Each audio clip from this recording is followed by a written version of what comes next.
ng mga pulis, yung tutoy taga at saka ako isa. Sabi ko, paano naman magiging tutoy taga kayo? Wala ka naman po namin ng katarungan. Paano man lalaban yung kapatid ko? Pag nakita niyo yung kapatid ko, ang payat-payat yung kapatid.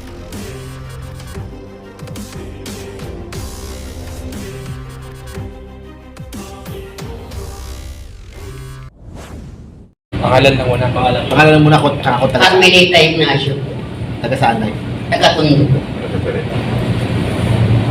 Elsa Lobibos, taga Parola, Tondo po. Elizabeth Campo, taga Tondo rin po. Arlene Gibaga po, taga Tondo. Ako po si Susan Caras, taga Aroma, Tondo rin po.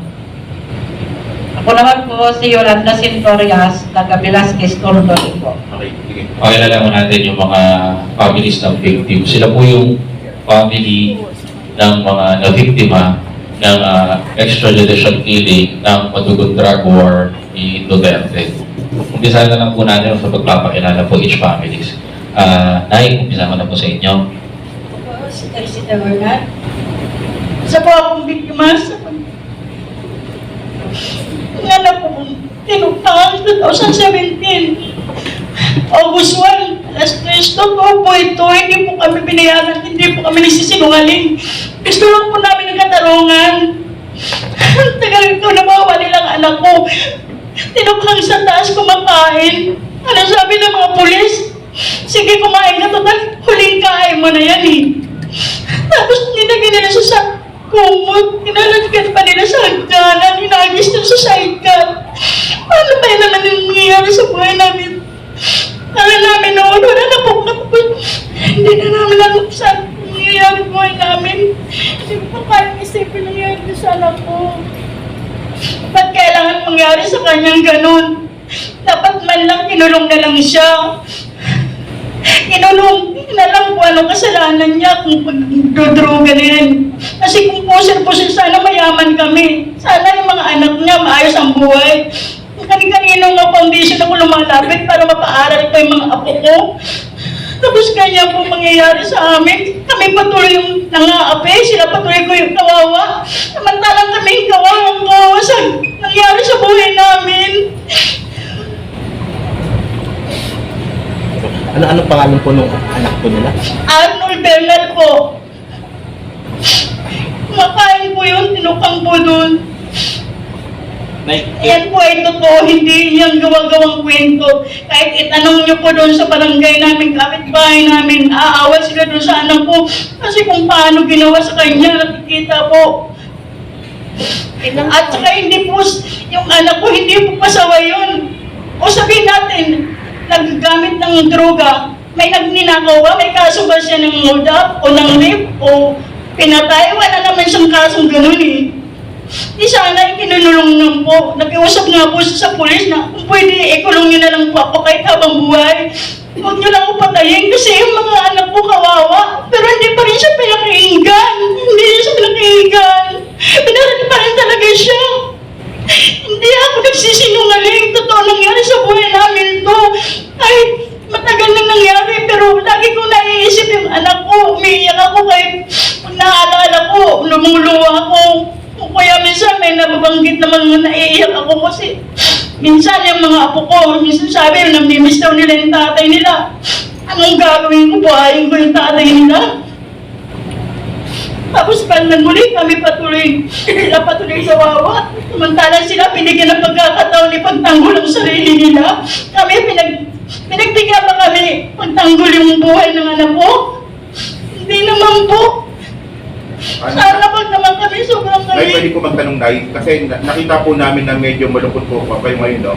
So, mabukod po sa nangyari, ngayon po ba medyo nakakarinig po ba kayo ng mga masakit na salita? Oo, kasi sabi niya, bayaran lang daw po kami. Kaya nagsasalita kami. Pero wala pinabayad sa amin. Pag pumupunta kami, halimbawa, pamasahe, kasi siyempre hindi naman kami makakarating kasi wala naman kami yung pera. Hindi naman kami mayayaman tao eh. Hindi kami makakarating, wala kami pamasahe. Yun lang, walang binibigay na pera, walang embulyaman dito. Ano nga kami, yung tumulong kami kay Father eh, kasi siyempre delikado din buhay niya dito. Noon pa man, delikado ng buhay niya. Kaya nananalangin na naman kami na iligtas din siya sa mga masamang tao dahil tumulong lang naman din siya, wala naman siyang kasalanan dito. Ilang taon po siya, Nay? Ilang taon po yung anak niyo po? Nung tinukang ko siya 29, tatlo po siyang anak. Yung anak niya po, ang pangalan niya 10, yung pangalawa po nung nakapatay siya, 7, yung 5. Taga saan kayo, Nay? Tondo po, Tondo. So, nung time po mismo, alam mismo ng mga kabataan niya po yung nangyari sa kanya. Kasi nung araw na yun, umaga, pumunta ako sa kanila, nandun siya nakano sa kaupo sa dulo, sa may gilid ng, kasi malit lang naman ang bahay, yung squatter kasi, nakaupo lang siya sa dulo. Sabi niya, Nay, tulungan mo ako. Sabi niya, bakit? Kasi akala ng mga pulis, yung tutoy taga at saka ako iisa. Sabi ko, paano naman magiging tutoy taga? Kaya wala ka naman taga, malinis naman yung balat, putis mo, wala ka naman taga. Sabi ko ganyan. Sabi ko, hayaan mo, hihingi ako ng tulong, meron akong kakilalang pulis, hihingi sana ako ng tulong. Hindi ko naman alam na, pagbaba ko doon, umalis na yung, lalapitan ko ng tulong, umalis na. Inahiya naman kabalain kasi nakasakay na sa sasakyan. Eh sabi ko, mamayang gabi na lang, babalikan ko para humingi ako ng tulong. Hindi ko man alam na alas 3 nung hapon, papatayin na siya. Hindi ko alam na ganun ng kabilis. Nagulat nga ako, ang daming mga 60 ka pulis ata, sobrang dami. Sabi nga nila, hudlong daw yung papatayin doon. Sabi ng mga tao sa baba, wala nang hudlong dyan. Wala namang, ang mga tao dyan, mga nagdadaing lang. Paano ba may hudlong ka? Saan bang galing yung hudlong? Paano maging hudlong? Eh, wala namang record na ako sa pagpatay. Pag, rape, pang-hold up. Wala man record sa barangay namin na gano'n. Bakit paano naging hudlong yung anak ko? Yun po. Paano?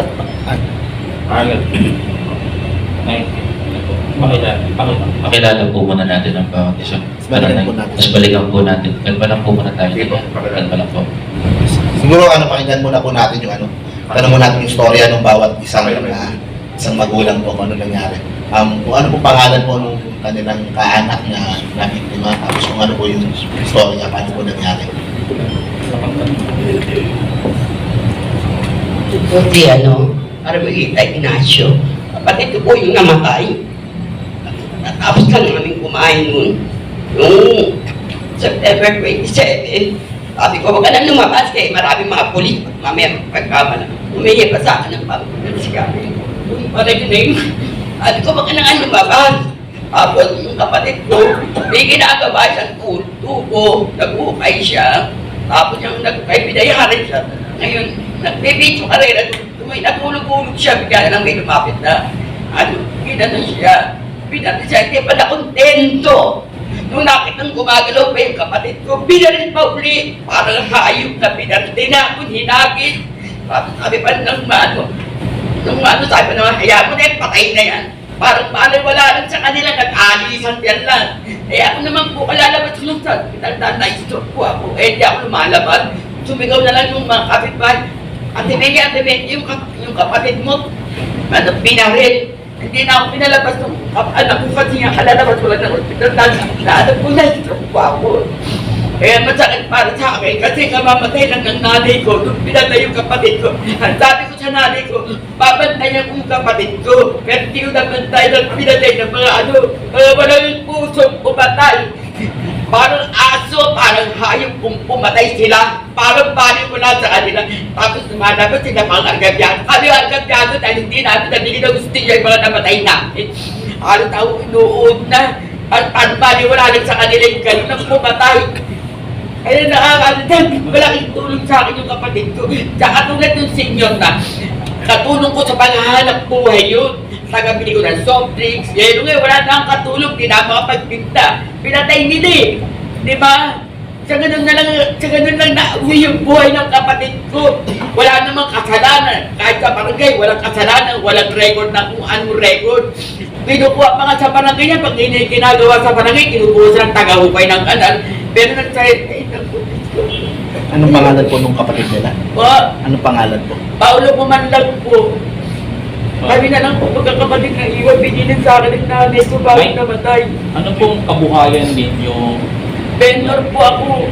Tapos siya po, katulong ko pag ano, bili ng soft drink, bili ng yelo. Nagutusan ko ngayon nung nawawala siya. Tindahan ko, hindi ko napabuksan kasi wala na akong mabuksan. Kaya, Question po, ano po ang naging epekto sa inyo ito? siyempre po, napakasakit na walang inamahal sa buhay ng kapatid. Unang-una, nakakatulong sa'yo. Wala namang ginagawang masama. Wala naman siyang ginagawang masama doon sa looban namin. Lagi lang nasa loob ng bahay, yung lumalabas. Bakit po kaya siya yung tinarget?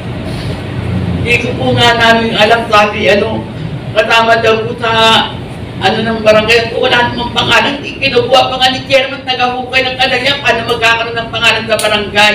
So, sabi ni Kimo, kapag kamalan, kasi akala si ganito, ganun lang, kapag kamalan. Dapat sinigurado nila, kasi buhay yung kinukuha nila eh. Hindi naman madaling mabuhay eh. Hindi ka na ang tao, minsan na mabuhay sa isang pinatay nila ng walang kalaban-laban, hindi pa nakontento sa isang palit. Makita nilang gumagalaw pa yung kapatid ko. Pinatipaulit nila sa ulo, pinaril mabas yung mata ng kapatid ko. Hindi sila tao. Ano sila? Kumbaga, pininis nung pulis yung kapatid nyo. Talagang hindi na talagang titira ng buhay talaga. Hindi na namin wala na talaga eh. Labas yung mata eh. At dito, saka dito eh. Tapos labas yung mata niya eh. Ang lagi po sila sinasabi ng laban, yung mga... Pipo yan laban. Ano ba lalaban yung kapatid ko? Pag nakita niyo yung kapatid ko, ang payat-payat yung kapatid ko eh. Dahil sa contraction ng trabaho eh. Pinipilit niya mabuhay ng parehas eh. Hindi naman siya nagtitinda ng drugs, hindi siya kahit kung anong pagawa ng kapitbahay. Kung ang trabaho ko, kaya nga yung papagawa ng tubig. Kung kaya niya hanggang magkakon, kalipit at tubig, ano niya, at sinimentuhan niya, babayaran siya kahit magkano, okay na sa kanya, pagkatapos yun.